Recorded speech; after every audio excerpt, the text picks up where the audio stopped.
Hello, everyone, and welcome back. It's been a long time, too long, in fact, on my end, although I'm saying that knowing that I believe I still have like one more days of pre-recorded videos that will be coming up after this, but I am back. It is the 9th of June, and 117 has been out for over 24 hours now. I'm sure you guys have all had a wonderful time with it so far, but it's brand new to me, so we can pretend like it's Tuesday if we want and get in on a bit of that action.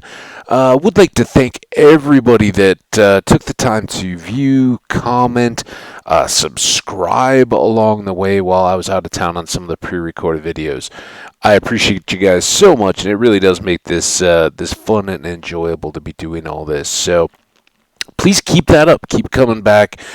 Do keep spreading the word if you know other folks that are enjoying Minecraft. Would like to see somebody playing the new 117 comment in hardcore. I would love to have them come back, so thank you. Again, I know typically we're right into the game, but this time we're going to do it a little bit differently. As I've mentioned in previous videos when I had been playing 116.5, I had not really tried to spoil too much of the content. I've seen the official release videos. I've seen a little bit of content here and there. But really haven't tried to dive in watching a lot of content where people have specifically been playing the snapshots. It's just not my personal preference or style, so take that for what it is. But we're going to start today with just a bit of review the notes, because I haven't, other than a while back, I haven't really looked too much into what all's coming. So bear with me just a bit. We're going to run through what all is new. Let me get this out of the way. So here we go. This was from yesterday in current time, Tuesday, June 8th, 2021. It's Here the Cave update with a side of cliffs. That's right, the Caves and Cliffs update part 1 launching today.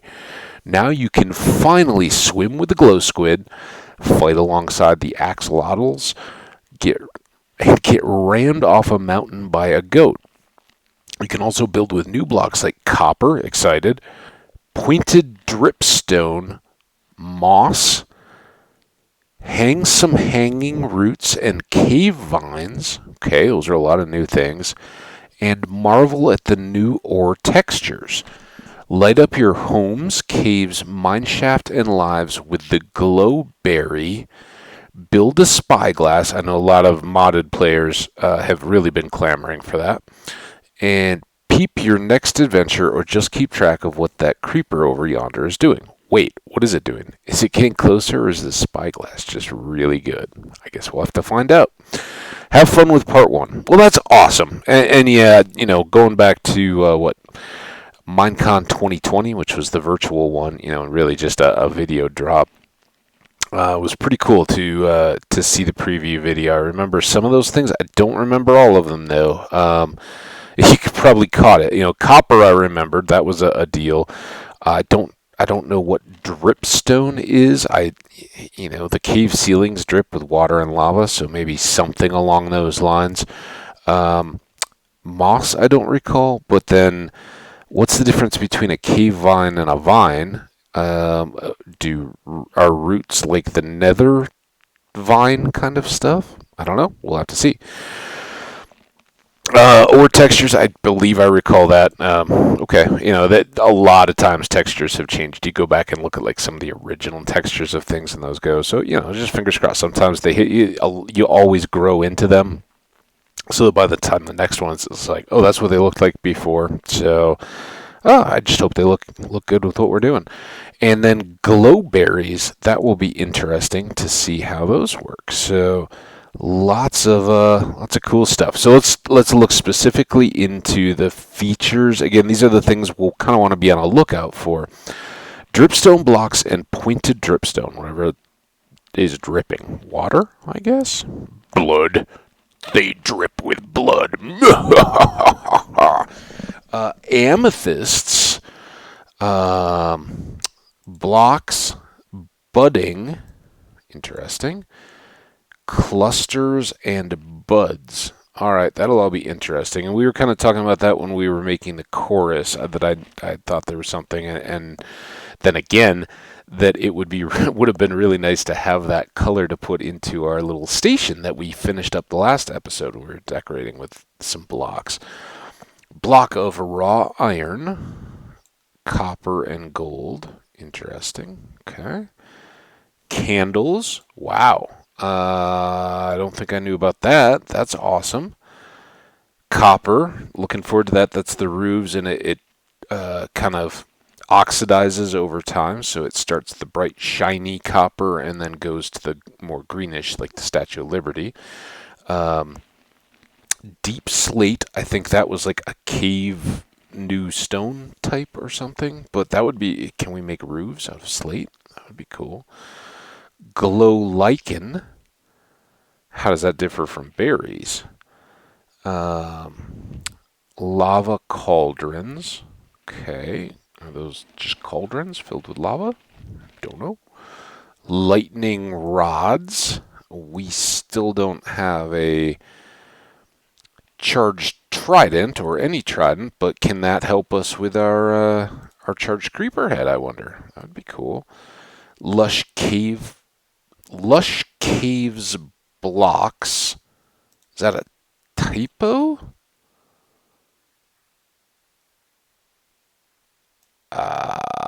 Interesting. Okay. Some of you savvy viewers may have noticed, going back to RuneScape days, my actual account name with Mojang is Powder Snow. With I have zeros, and I saw that, and I'm like, wait, did it just pull my account name in? No, that's the deep, kind of like trappy snow where. When you're in the mountains, you may fall through. But I was like, wait, they added me into the game? That's very cool. Raw copper, raw iron, and raw gold items. Okay. The axolotl. I assume that's how you pronounce it. I kind of apply the addle, which is a spear thrower, both from African and Native American ancient history. It's kind of a stick that lies at the haft or the back end of a spear, and it basically adds an elbow joint so that you add one more mechanical layer to accelerating your spear and can throw it much more quickly, making a much better projectile weapon. So that's cool. Glow squid. That goes way back to the vote, which is now years ago. I was kind of favorable to the solicitations of Team Swamp, because it was supposed to have another wood. Now, I saw something. Wasn't there also azaleas? Maybe I'm just crazy, but I thought that there was azaleas, which I guess would have been more flowers, but in truth, they're trees. The goat, the spyglass, and tinted glass. How is that different from stained glass, I wonder? Again, I've heard bits and pieces. I thought azaleas were a thing now, but maybe I'm just crazy. And you guys have heard me talk that I love goats. I hope that they don't make these goats just nuisance like the nether pigs, where you have to kill them all the time. That would be a little sad, but we'll see. A shulker hitting a shulker with a shulker bullet can make a new shulker. Interesting. I don't know if I've talked about it too much, but particularly at the bottom of the end cities, when I first appear and they first start shooting, you can very often let them do a lot of damage to each other just by, kind of running back around the corner, and you'll hear the one hitting the other. Additions to the Wandering Trader, could be good, and Mason trades, interesting. Bundles and shulker box items will drop their contents when destroyed. Yeah, I remember hearing that like bundles are like an early game sack or something, with weird stacking. Don't know a whole lot about that, but I'm sure we'll figure it out. Shulker box items will drop their contents when destroyed. So I assume if you hit a shulker box without a silk touch enchantment, I don't know if in the past it would have just eaten those or what would happen, but it's good that they dropped the contents. Um, Changed infested block destroy times. Is that like the silverfish blocks maybe? I wonder if that makes them identical. Changes to loot, shipwrecks, and mine shafts. Okay. Dirt paths, formerly grass paths, can now be made using a shovel on dirt, podzol, mycelium, or coarse dirt, as well as grass. Okay, that's interesting. I wish they had said paths will now be made so that you can cross them on boats on land. Drown now has a chance of dropping a copper ingot, and they no longer drop gold ingots. Drowned. Okay, that's a fairly rare drop anyway. We're getting so much gold that's not really a big concern for us. I mean, sometimes we get it, but it'll actually be more of a novelty. I don't know where else we're going to get copper. I don't know. Experience orbs now sometimes emerge when in large quantities to improve performance. This does not change the rate at which the player can absorb them. It simply limits the amount of separate orbs floating around the world. Orbs that merge will gain the lifetime of the most recently created one.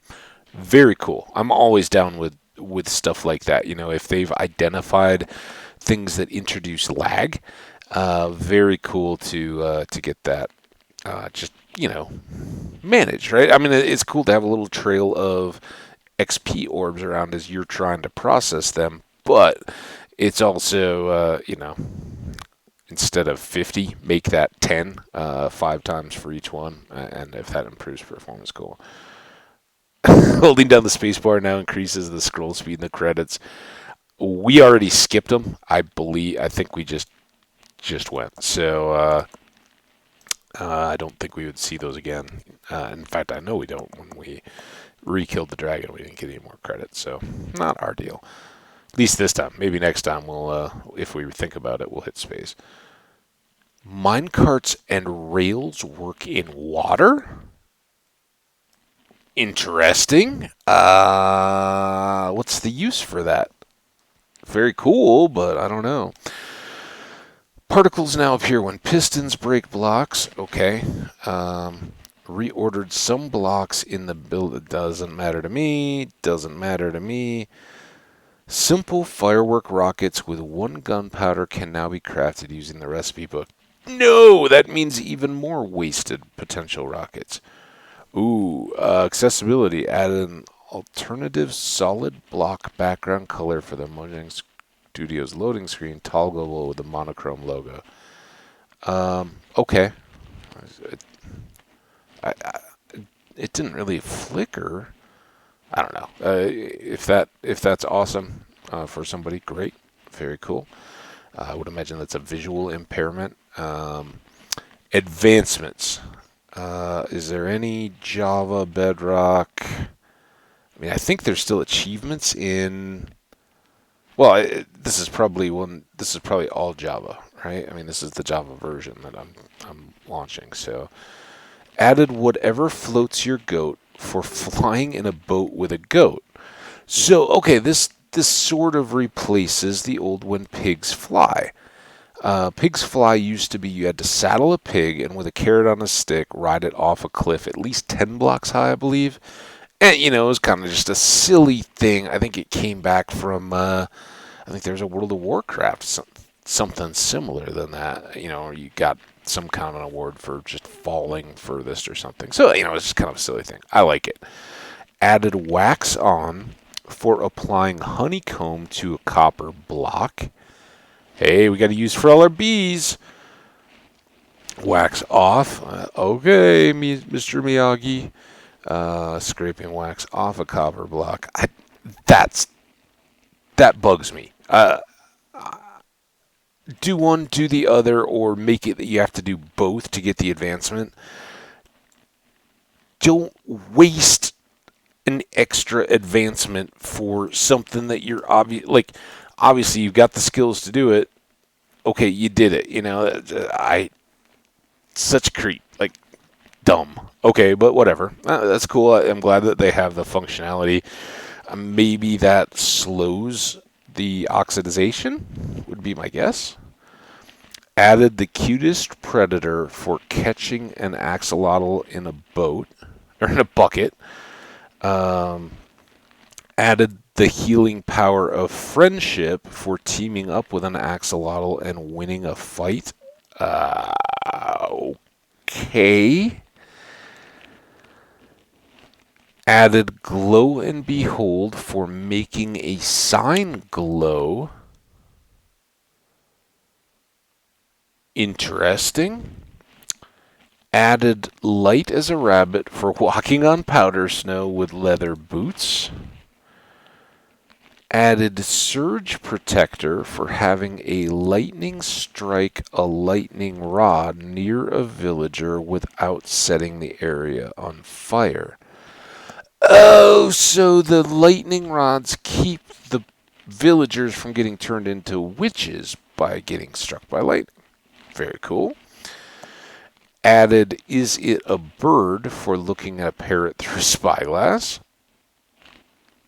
Added, is it a balloon for looking through a gas with a spyglass, looking at a gas through a spyglass? Added, is it a plane? Again, come on, seriously.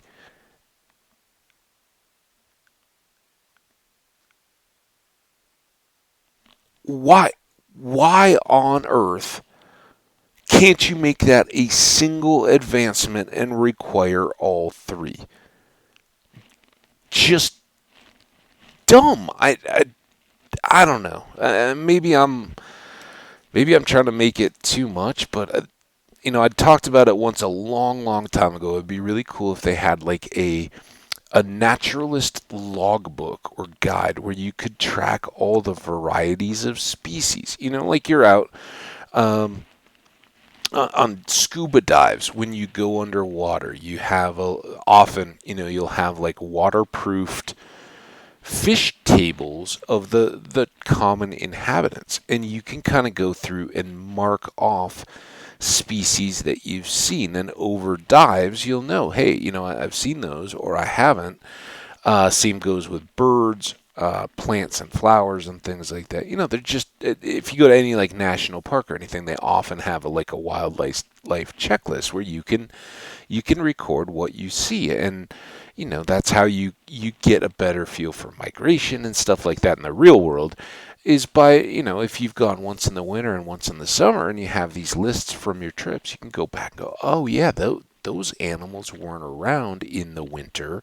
They migrated away, or, in the course of plants. Here in my climate, winter, a lot of the green leafy things go away. But in other climates, they may be blooming, they may not be, they may go through different life cycles. So this and this frustrate the heck out of me, and I didn't know anything about this coming into it, but make those 1, 2 advancements and put them in as subcategories. I mean, it's like taming 11 cats.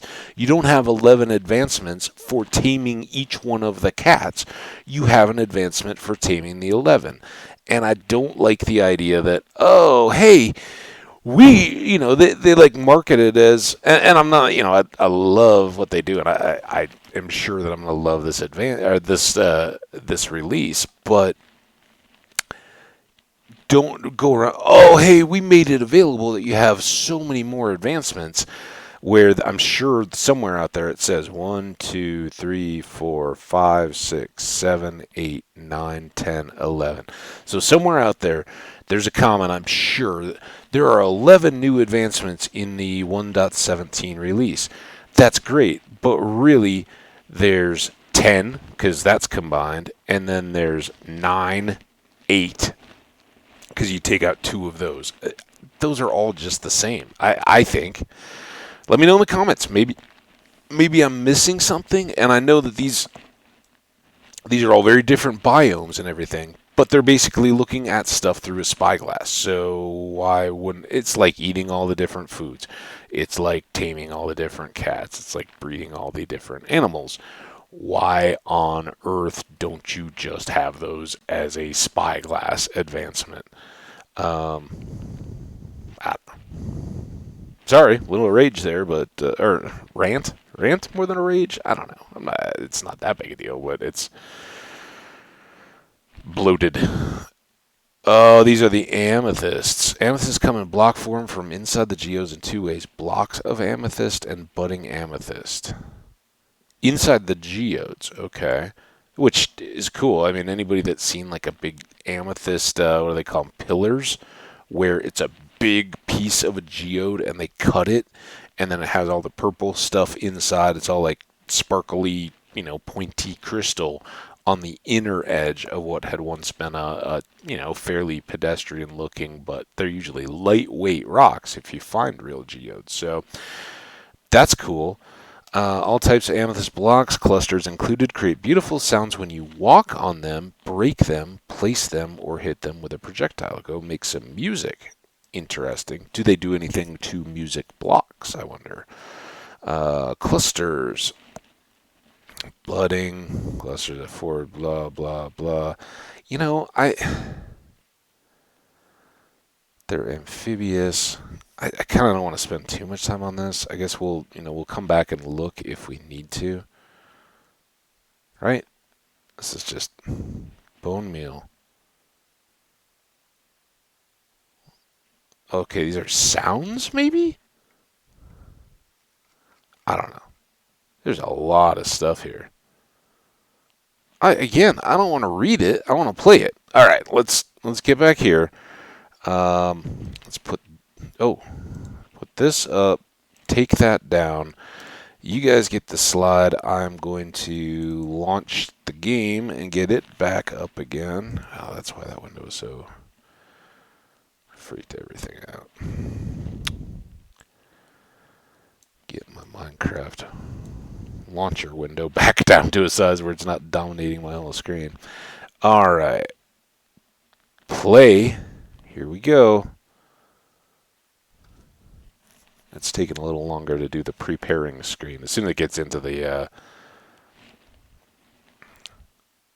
Wait, now we're downloading again? Did they already do an update? I thought I already had all this set. I was traveling. I'd pulled my laptop up. I didn't want to touch the worlds, but maybe because I never launched any world, it didn't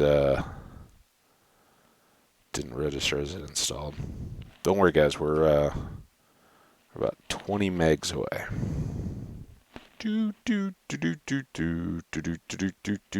Ah. You wanted to listen to me sing, right? Or hum. This is not really singing. Dun, dun, dun, dun, dun. Okay. Almost up to the game loading window. Oh, I bet it'll change too. How exciting.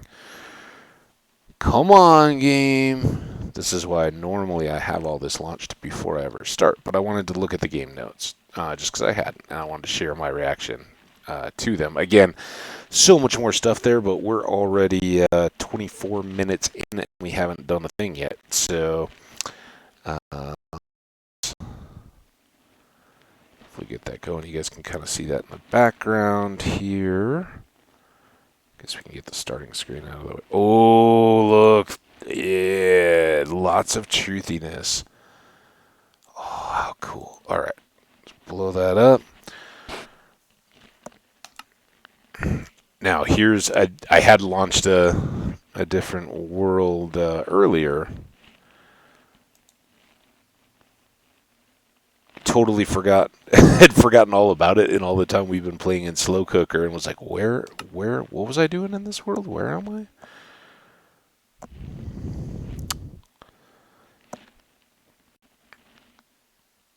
It didn't give me the warning, did it?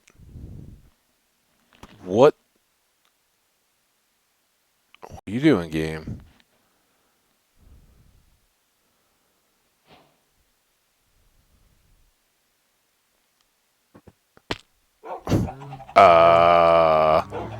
Anybody else sketched out a little bit? So the first thing, it used to, maybe they just got sick of people being like, well, what do you want me to do about it? It used to always give you this world was created or last played in a previous version. You are about to upgrade it. Do you want to?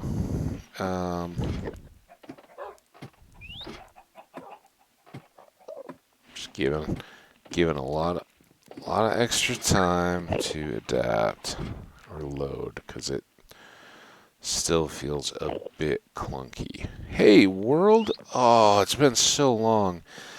So as I recall, hey guys, how's everybody doing? Oh, guava, why on earth?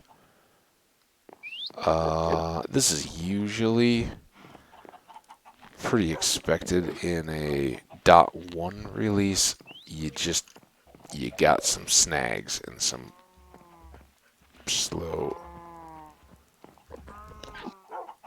Why?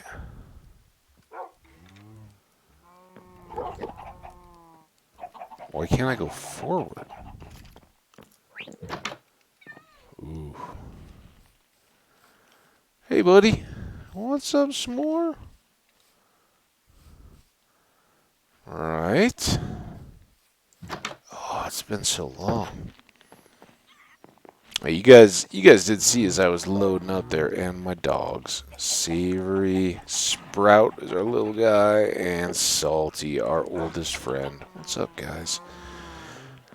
Yeah, I'd been playing, for a couple days, pretty much non-stop to get all these videos recorded, and that feels like a really long time ago. So we're just walking around trying to get this a bit loaded up.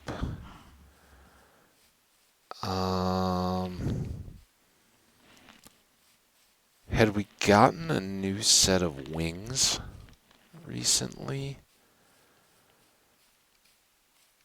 I think this was our test, and it does not yet seem to have any new flowers. We're going to leave those, though, and see what they do. Whichever one we replanted seems to have grown okay, so that's good. Hey, bees!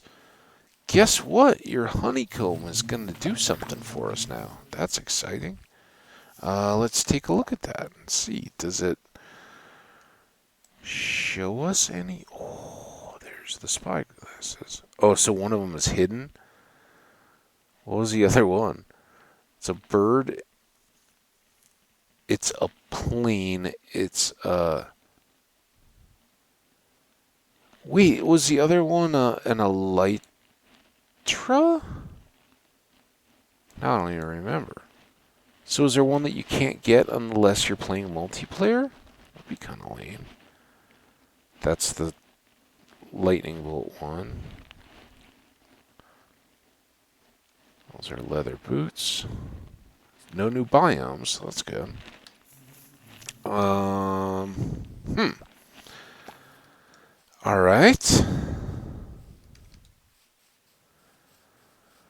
So how are we going to go about doing this? I think we're at a I don't even remember what all. We were going to build the tower next as our next part of our overland base. And again, I apologize. A lot of this episode has just been talking through the notes, my reaction to those, and me catching back up to where we were at. So we wanted to start work on this. And again, for those who may not have seen us above ground or talking about it previously, this inner corner will be the inside of our fortress-type town. Obviously, the wall extends on there. We'll come up into this corner, and we'll do some fill. This will be a water entrance to our our protected harbor inside the town, but we're going to kind of encroach over it a little bit. I would like to at some point do like a ship at anchor or along a quay in the harbor, and maybe build up a semi replica of the pirate ships. But the rest of this, the other 3/4, are all going to be a circular around the tower. So we'll have a big tower. And from there, hopefully we'll have a lot. Now, we were talking, we want to fight a wither at some point, although I don't know that I want to do that until either my world or the game adapt a little bit to whatever I'm feeling is this lag. So we'll see. Did you like that little, like, I think I made like a lip, I don't even know, it wasn't like a slurp or a whistle. It was kind of a sucking sound. It was a suppressed yawn. Huge day. And that's the other part of the time that we've got here at the moment. Wow, let's clean the inventory. Maybe that's a good thing to be doing. I had just an incredible time the last few days. Thanks for asking, chat. You guys are awesome. You take such an interest. It was absolutely amazing to be back in like direct contact with my family. It had been since Christmas of 2019, so a full year and a half ago. Man, excuse me. That I had been face to face with any of my family, and that's just in part where I live. Right, it's something you got to deal with. But totally unexpected was the realities of the pandemic, and we gotta fix this. So we'll just kind of do a patch up and repair. I think we had some no, not you, man.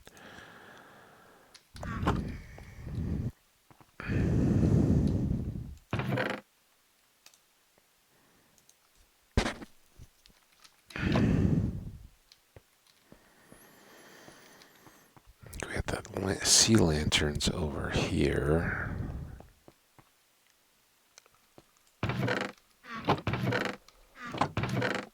So many yawns. All right, hang on a second. Let me get some caffeine going here.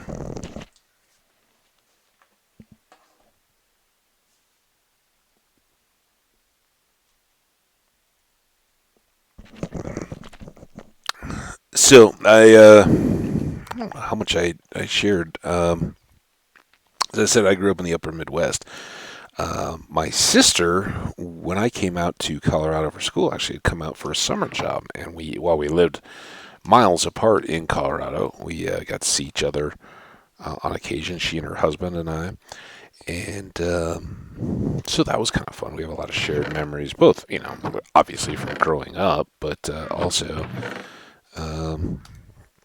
as we were both younger adults in Colorado. That was cool. But she and her husband then moved back for a job, and they now live in Iowa. It's a fairly small town. All things are being relative, but few thousand people, not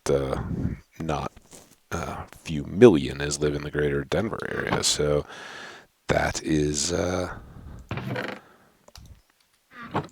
bit of a difference, and I don't know why those were separate. Okay, sorry, I'm really having to focus here to get back into some of this stuff.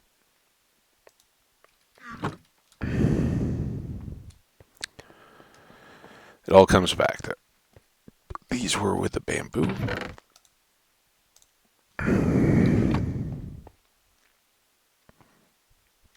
The end rods.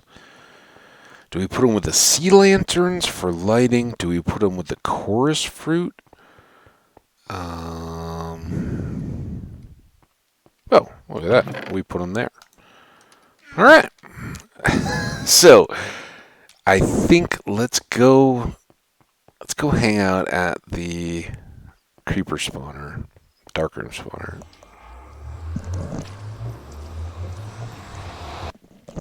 Because what I need is some standing around to break me out of these yawns.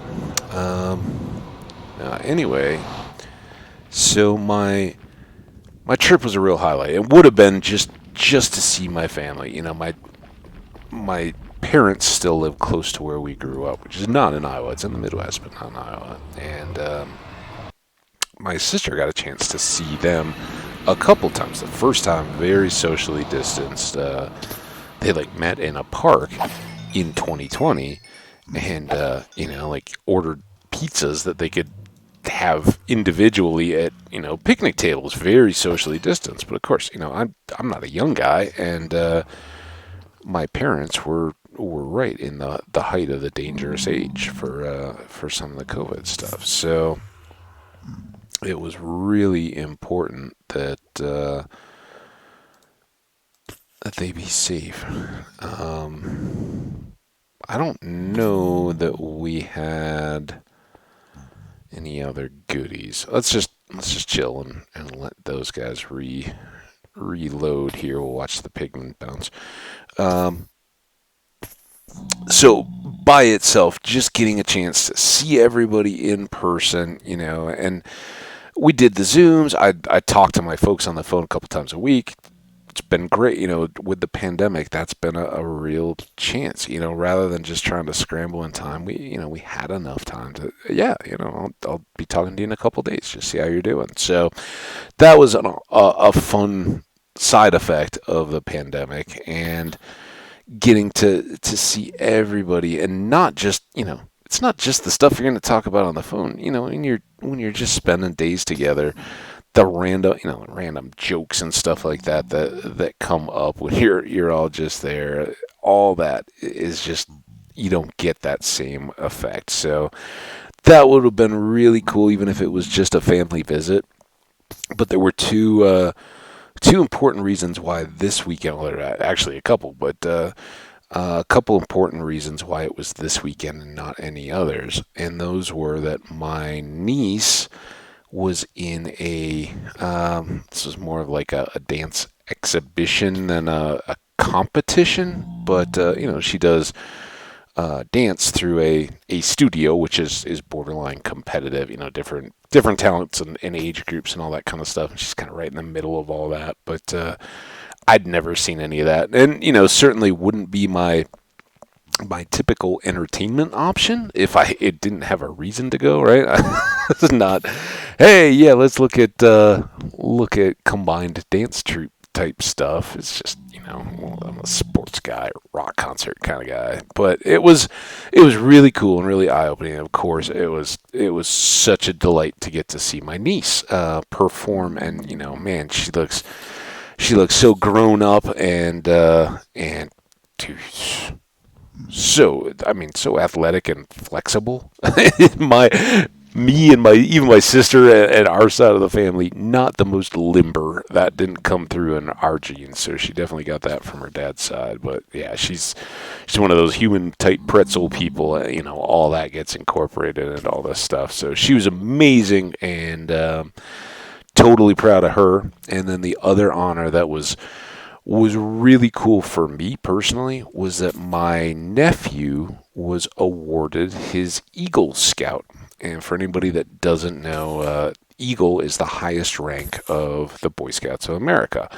And it's something that takes years of commitment and hard work, but also organization and planning, and it's one of those things you can't just decide to do on your own. You have to organize others to do some stuff, like a big community service project that you have to plan, And of course, you have to do a lot of learning of basic, everybody thinks Boy Scouts, oh, it's all camping and all that kind of stuff. Well, there's a lot to it, but yeah, that's certainly part of it, and some of the obvious stuff. You have to learn some knots and how to do basic first aid, and how to properly care for and use tools that would come up in scouting, whether it's camping and outdoor stuff or whether it's indoor. There's a lot of various stuff. So there's merit badges that he had to get and all that. But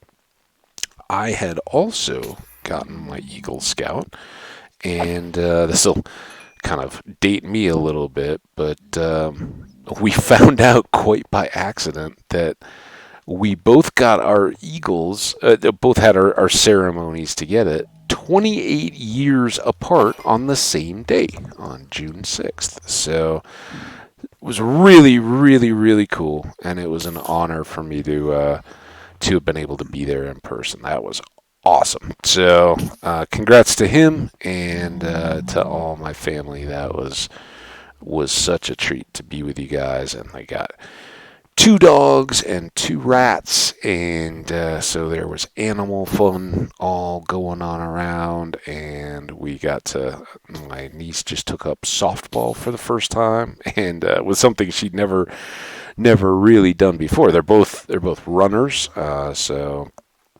they they could definitely clean my clock when it comes to some of the endurance stuff, but my niece had just started softball this summer, and so we got to go outside and play a little catch one night, and then went down to a field doing some. She was practicing hitting a little bit, and I got to send some pop flies and all that kind of stuff out. So just fun stuff to kind of do and reset. Definitely recharged me, but I wanted to brag on them a little bit. Congrats to them both. They're awesome. And yeah, I hope everybody, as the pandemic is kind of loosening, is getting a chance to have those similar kinds of reunions again. And as I was this morning, I had to go. Oh, so I guess I should share some of the rest of the story. So one interesting thing that I was noticing, every state has kind of been different in their response to the pandemic, and how successfully they've had it, how many cases and things they've been affected by. I mean, everybody's been impacted, but it's varied state to state and community to community. Well, here, and I think we all get impressions of how particular states have addressed things based on, just the media and social media and all that kind of stuff, whether you know people there or not. But as I was driving out, I'd stopped in Grand Island, Nebraska, and I've made these drives enough times that all these places are kind of like old friends, but I'd stopped there and pulled into a Starbucks, used the bathroom, got some nice coffee to keep me going, and while I was on my way out, I walked in, and Colorado is fairly loose. If most places, if you've had the vaccine, masks are optional, and it says if you have a mask, or if you have your vaccine, you consider the masks optional. And of course, people can lie and pretend that they have it if they don't, and not wear masks. I have a feeling that a lot of those people weren't being the most fastidious about wearing masks, even if they were there. But I was surprised at walking into this Starbucks that it was completely closed. You could go in, and I walked in to use the bathroom and get a cup of coffee, but at that point, all the tables and everything were signed and taped off as there's no indoor dining. This table is closed. But it was all of them. It wasn't even spacing. It was just yeah, you can walk in here and get stuff, or you can use the drive-thru, but don't linger. And when I was there, almost everybody I saw, it wasn't 100% by any means, but most everybody that I saw had masks on or visible. They might have been like pulled down and stuff if they were walking around outside, but the gas station and at this little Starbucks, they seemed very universal, and I was surprised. I was like, wow, man, that's very different. And many hours later, I was passing through Sioux City, Iowa, on the way into the state, and I stopped at a gas station that ended up really had to go to the bathroom. One of those where you've been going for a while, and new state, got out of some construction zone. Go Sioux City, you guys have lots of cones going for anybody viewing there. But I was what I thought pretty well through that, and turned on an exit. It was like, all right, this is a city. I want to get some gas. I'd kind of been my phone. Another random thought here, but my phone, when I had gone to the Starbucks, which was it ended up being a few miles off the highway in Grand Island, and I guess it didn't really matter much, as I found out later, but I was far enough from the highway that when I pulled up directions to Sioux City, my next stop, the phone just kind of said, "Oh yeah, go zigzagging through the state. Like, don't go back to the interstate. It's out of your way." And for anybody who's driven I-80 across Nebraska, you kind of enter on the east at Omaha, and then you actually curve south a little bit to go past Lincoln. My sports affiliations tell me that that's a place you never stop. You just keep going. I'm sure it's beautiful. Omaha was the headquarters of a company I worked for many years, so I've traveled there many times. People are awesome, and my biases against the state have certainly been erased, despite their presence for wearing red clothing and all that. But anyway, I love it. It was fun to see a lot of old familiar sights on the way home, as I did drive through Omaha. But anybody that's driven across on 80 to get to Colorado or Wyoming or anywhere further west, it kind of starts off making a kind of a loop to the southern part of the state, and then it straightens out. The western part of the drive is pretty just a straight line to the towards Cheyenne, Wyoming. Anyway, my phone had just directed me. It was like, "No, you don't want to go all your way out of that. Everything else is 65 along here anyway." And it was a beautiful day, and I was kind of thinking about stopping for lunch, and I'd brought some food, so I wouldn't have to just have junk food, kind of drive-through stuff. So I was like, "Oh well, I'd like to get a park," and Grand Island is a fairly big plain city. I mean, it's not like an Omaha, but it's big. It's what you call like a county seat, probably, I guess. I think based on the signs, it's where the Nebraska State Fair is. But I mean, it's a good sized city, rural city. So there's a huge business loop, and I was like, man, I don't want to stop at a park like along a double lane divided highway, just listening to traffic and sitting out scorching in the sun as I eat lunch. I want to find, I'm in the middle of this beautiful rural countryside. I want to find someplace nice. So I just like, yeah, this is the perfect way to do it. I'll go through small towns, and one of them's going to have a park somewhere, and it'll be great. And that all actually ended up working out perfectly. I stopped for like an hour at Columbus, Nebraska, I think. And it was perfect. It was, it was a little breezy but warm, like low 90s that day, and just couldn't ask for anything better. Like those little white puffy clouds scattered over a blue sky, and just, oh man, if I think everybody has memories of some kind of road trips, but if you usually fly or something, do yourself a favor and occasionally take road trips where you're not on the super time crunch, and you can just kind of, I'll take the byway route and get a little more feel for what's out there. So that was very, very cool on the front end of my trip.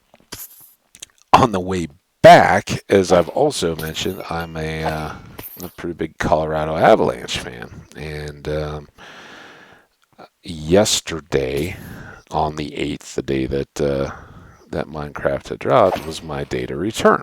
And at the time, I hadn't known that the Avalanche would be playing again. And fortunately, as I said, I was enjoying time with my family. I knew that the Avs games were on. Was kind of watching scores and stuff, but I'd know, it was like I'm a very, very big sports fan, and but even so, I know that doesn't make up for the opportunities to be with family. Those are fleeting, and especially when they've been passed. So there was no way I was like, oh yeah, I'm gonna sit down and watch these games. Don't disturb me, kind of stuff. Now and if I think the first night I got there was a game on, and my brother-in-law and nephew were around, and we all kind of sat and watched, and then my sister and my niece, who'd been at that dance stuff that I saw the next day,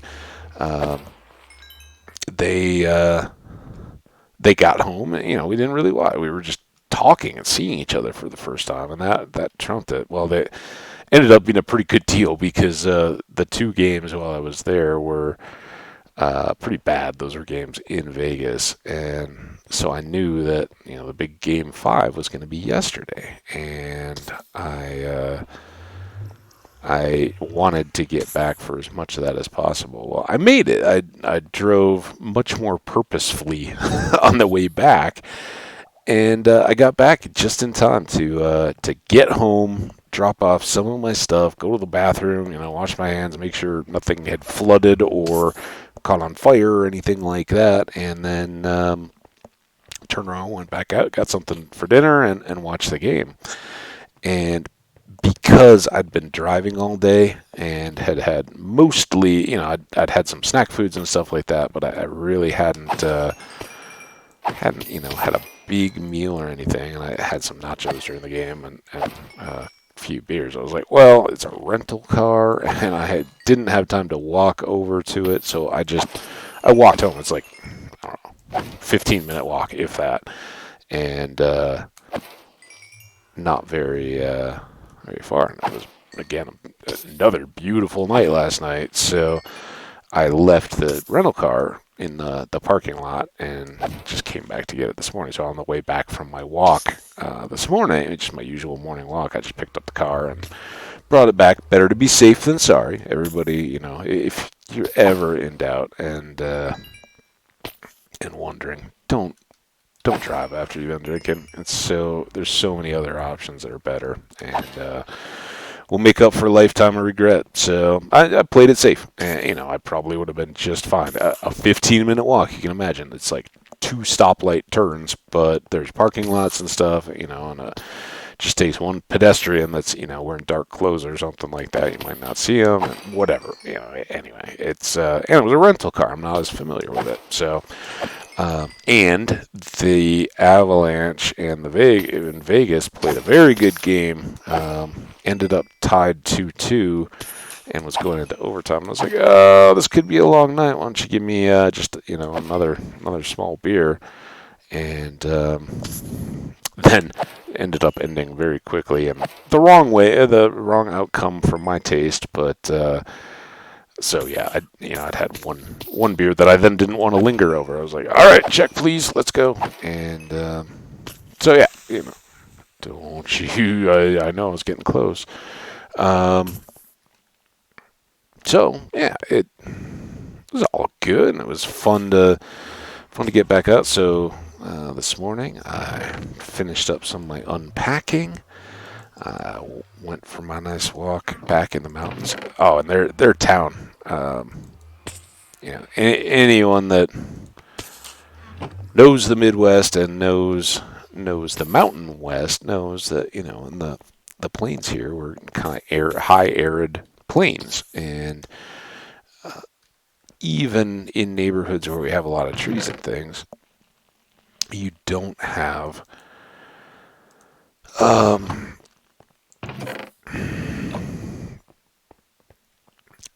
the same types of trees and the same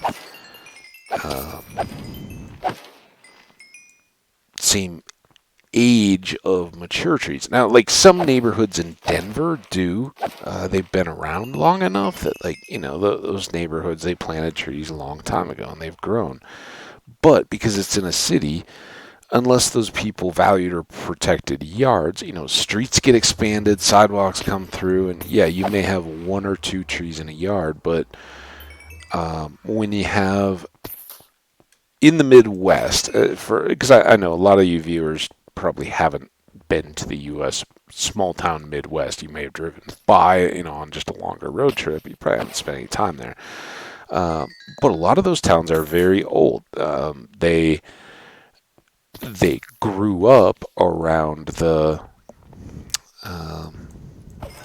small family farms, and they didn't, and particularly through the upper Midwest, a lot of those, some were on rail lines, but most were, just scattered. And they may have had like a sideline that took grain and things from their local elevators onto a larger rail network, but there wasn't a lot of traffic going through them, and they'd have a couple churches of a couple varying denominations, and a couple bars or restaurants, kind of things, a courthouse of some kind, schools, and a few local amenities, shops, but we didn't have that, and those places still exist, and now they're kind of to be treasured. And it was interesting to see, they're trying to grow because, in here where I live, it's not out of the question to have an hour plus commute to work, and that kind of congestion. Well, you get out into those areas. If you did want to go to Des Moines or Cedar Rapids or, I don't know, any of the, Omaha even, you could really live in a remote, old, small farm town in an older home that, is grass lawns and all that kind of stuff with big mature trees and farming all around it, and do your commute for about the same amount of time, but live this just different pace of life. And it wouldn't be for me. I've said many times, I love my family and I love getting to visit those kind of things. I also love mountains, and they as a neat natural landform, they're what really speak to me and, give me that sense of peace and fulfillment and wonder that keep me going. But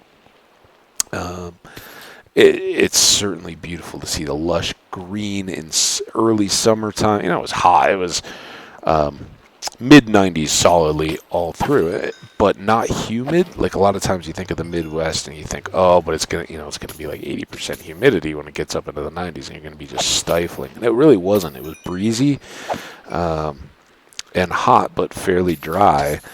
And so in the mornings and the evenings, it got really, it dropped back down. It would be really pleasant and beautiful. You just didn't want to, be out doing super intense stuff in the middle of the day. At least I didn't. The kids don't seem to be too fazed by that, but absolutely gorgeous. And the lush green, these old 4-foot diameter trees on every yard, because the houses, a lot of them have now been updated and refurbished, but the yards and all the streets and stuff laid out probably go back 100 plus years. So really, really cool to see all that kind of stuff. And I was just struck by there's so relatively few people, and here I am, crazy YouTube guy running out there, and they're like, oh yeah, there's a 5K course from the community race that goes, like a block and a half from their house, and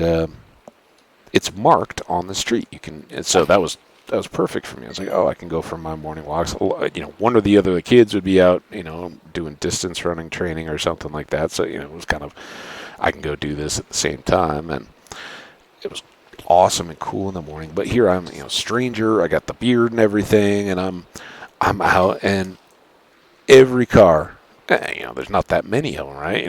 I always used to freak out when when they were little kids, and I'd go there and be like, "You guys gotta be careful. You get hit by cars." Well, it's the streets. That's where you go to do all these kind of things. And I know my parents and I both freaked out when they would come to a more suburban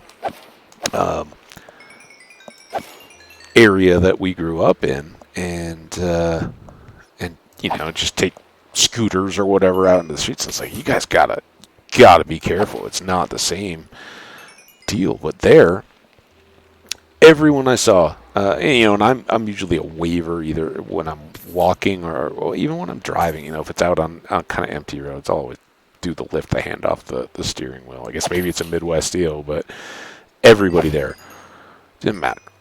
Wave it, just give you a wave and a nod, in part acknowledging that they see you, and hey, yeah, there's not a whole lot of sidewalks here, but I'm not going to hit you, and they swing wide around on the streets. And again, there's not much traffic density, but it's just this kind of engaged feeling that they're out there looking and noticing, and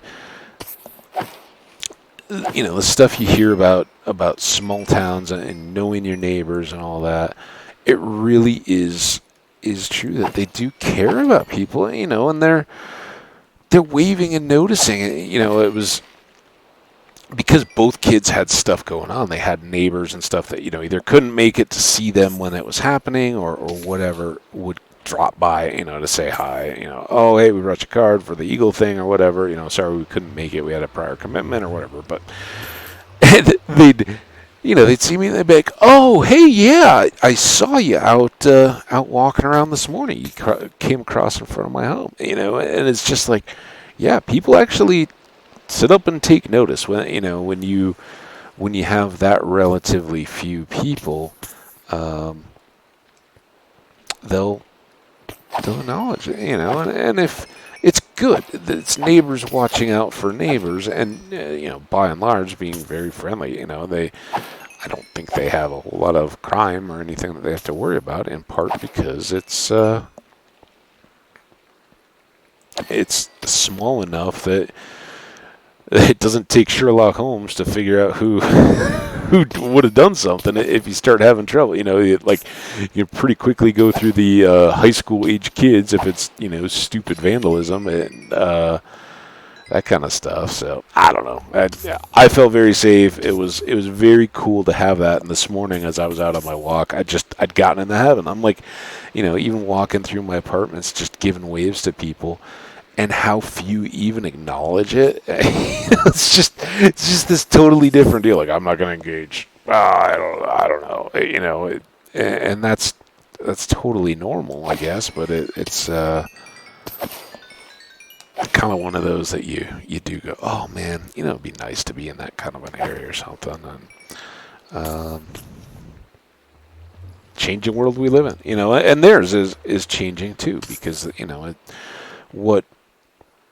Maybe I don't even 20 years, I think home prices everywhere are going up, but not too terribly long ago even there would have seemed too remote for people to really just want to live in as a bedroom type community. But now with internet and people, especially after the pandemic, I kind of lived in this world beforehand, but with people being able to work remotely part or all of their shifts, if you only have to go into an office a couple days a week going forward, yeah, if that's going to be even a 45-minute commute to a bigger city every few days, well, you're going to have to do that anyway to go to the bigger grocery stores. So why wouldn't you take the opportunity if you've got, and that's another thing. I don't have young kids. That would be a huge priority for me.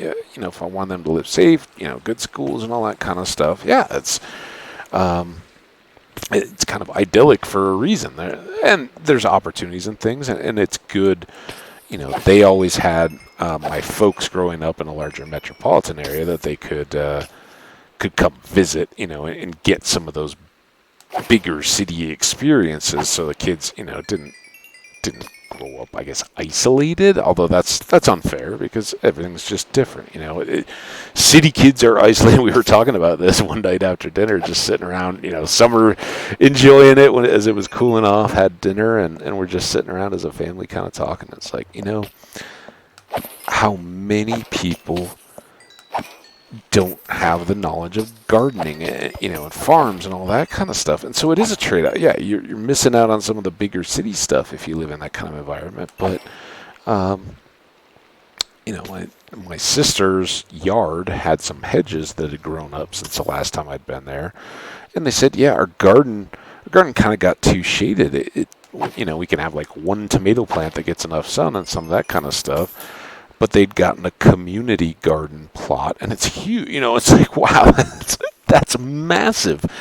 And, there were probably, I want to say, there were two sides of it, and probably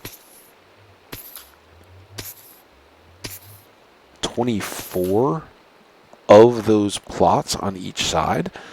So that's like 48, and these were... I'm guessing like 25 foot aside squares, something like that. So pretty big. And they said, yeah, the beginning of the season, they come out and till all of the plots, because farm area, and this was like, it wasn't their church or anything, but it was like on the land of another church. And you could just rent a plot. And some families shared plots. And, if you weren't going to need all that kind of stuff, and they wanted theirs mainly for like zucchini and yellow squash and a few just other squash and things that spread and take up, and then they could put in more cucumber and tomato plants and things like that. But yeah, you have the ability to grow a bunch of that kind of stuff. And I said, if somebody was really determined, that would be enough. You could make and jar and sell a few pickles, or at least cover Christmas gifts for most of your friends or stuff. All that kind of stuff could just be done just on the produce of these little plots. So it was very, very cool, to have that and to see so many people with gardens out there. And I think, a part of that is you're closer to farming roots. I would think a lot of the people there had ties to farming community. Many still may. But, again, small town, but it has a couple bigger industries in it or based in it. And they seem to be thriving. So, those people have some opportunities. And... I would think it would increasingly be a very appealing place for young families that had, part day in the office commutes to a bigger city job. You can go get a very nice home in a kind of idyllic environment and not be commuting that much more than you were if you were living in suburbs and driving to the far side of or deep in the heart of a downtown in a larger area. So it's a cool option to consider, but so much fun to visit. I'm sure we're now long, and I don't know how long I've been talking with this pick all fixed. These other two are kind of good. So thanks, everybody. I think we're going to wrap up before we dive into more content here. Thanks, everybody, for listening to my reminiscings and talking about small town life and my bragging on my niece and nephew. They're awesome. And this has at least helped us get the world reloaded. At least it didn't corrupt and crash. Next time up, we will try to go... Now, I don't know if, like, some of the mobs and things, or, like, the village wandering traders, will they just come back into our area? Shovel, good. Okay. Don't know. Don't know at all. But we're going to go back home, then start. Oh, wait. No, don't. Not yet. Let's reload out of these. Because one thing we're going to want to do if in and around our solo new... Cactus farm. You're still nowhere near the cactus we just brought over to start you.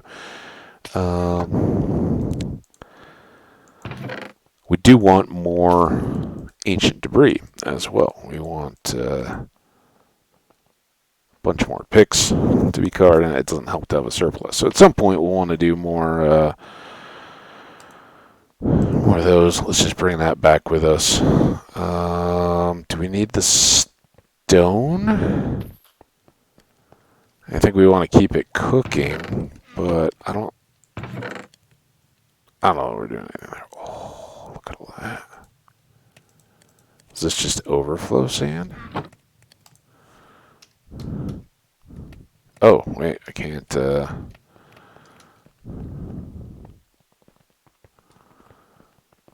see, there's always stuff to...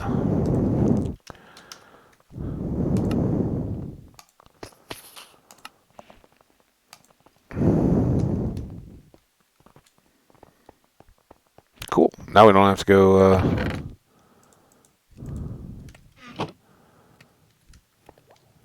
go digging in the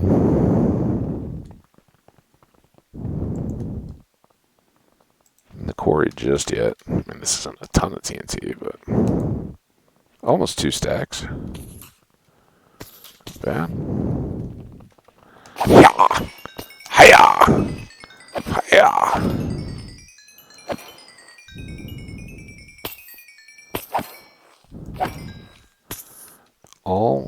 Oh wait, no, we didn't have anything here. Where did we put all those other clothes? Just back at base. We got a bunch of leather. We can make boots if we need to. That would be fun. Go play in the snow. I love playing in the snow. Now that it's like the heart of summer. And man, I'm already getting nostalgic. I know, a lot of you guys are just starting summer vacation. It's always been a weird thing to me, but man, we're only like 2 weeks from the longest day of the year. That part just kills me. It's like, man, I want to savor every moment of these as much as I can, and then it'll feel like it's all going away too fast as we head for winter again. But I love the snow too. I don't want to shortchange it, but I don't love the less daytime to be out and playing in it and enjoying it. Okay. Yeah, let's put these in the orange box. I don't think we're too jammed up with rockets, are we?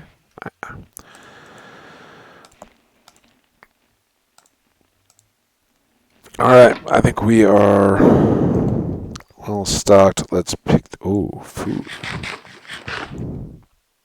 I don't know how long over we are, but if we get some of this stuff done, then we don't have to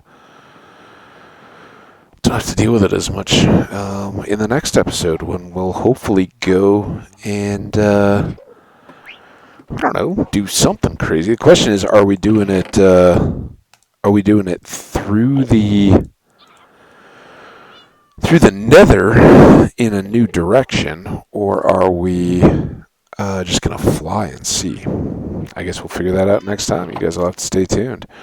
Let me just check. Yeah, not too terrible actually. Right, about the right kind of amount of time. So let's save and quit to title. Absolutely fixed, relatively broken coordinates. Okay, it's 117. Just want to make sure. Yep. All right, it did update. So good. Quit the game. Thank you guys. And I do mean that. Thank you very sincerely. As I've had the chance to do over the last few days, I do really, really hope and mean it when I say, get outside and enjoy the world. I always say, and in my reality, most of the time, it's exploring stuff that I see very regularly. But there's always treasures and unexpected beauty or wildlife, or sometimes it's not beautiful, sometimes it's kind of gross, but something, a natural process or something that we don't always think about that reveals itself when you're out there. And I encourage everyone to make the most of those opportunities. But the other way, and this is the one that's so easy to lose sight of for all of us, is that there's that beauty that we don't see every day. Different landscapes, different types of terrain or biomes. In the real, in the Minecraft represents those, but in their very real sense, go take trips and see different biomes and things like that. It is truly amazing. And as we're wrapping up here, I'll say one last thing. I honestly thought you guys that on my trip back had hockey not had a conflict the night before, and I wasn't trying to get back to watch the game and have contact with friends and all that kind of stuff back here. I had honestly thought I might do a big loop north through maybe Minnesota, maybe South Dakota, and swing through the Badlands to actually get some real world content to throw in for our biome, because I do love it so much. It wasn't in the cards this time, but we won't rule it out. It was so much fun to see my family. We might do this again sooner rather than later. And if that's the case, I will definitely try to consider a swing up through some of those landscapes. For those of you guys that may be far away and you've heard of it, I know they've changed it. It's no longer technically the Badlands; it's a mesa. But for those that have the memory of the Badlands biome, get some shots of that to share. But we'll see. Didn't happen this time, but I thought of you guys while I did it. I saw lots of cows. I saw some sheep. I don't think I saw any pigs. Saw a few chickens, but heard more. Few horses. Not many, though. I don't think I saw any donkeys. I definitely didn't see any pandas or ocelots. No parrots. I did see a big fat bumblebee on my sister's flower garden, so that made me think of the bees. I saw their dogs, of course. I don't know that I saw any kitty cats, though. They don't have cats. Yeah, no cats. But yeah, it was just a fun, good trip. So anyway, let's call it good. We're just babbling now. Next time we'll be back. We'll do more adventuring and gameplay type stuff. But thanks for putting up with me as I get my bearings back in our world, get our tools fixed up, and get ready for the next adventure. We'll see you then. Bye now.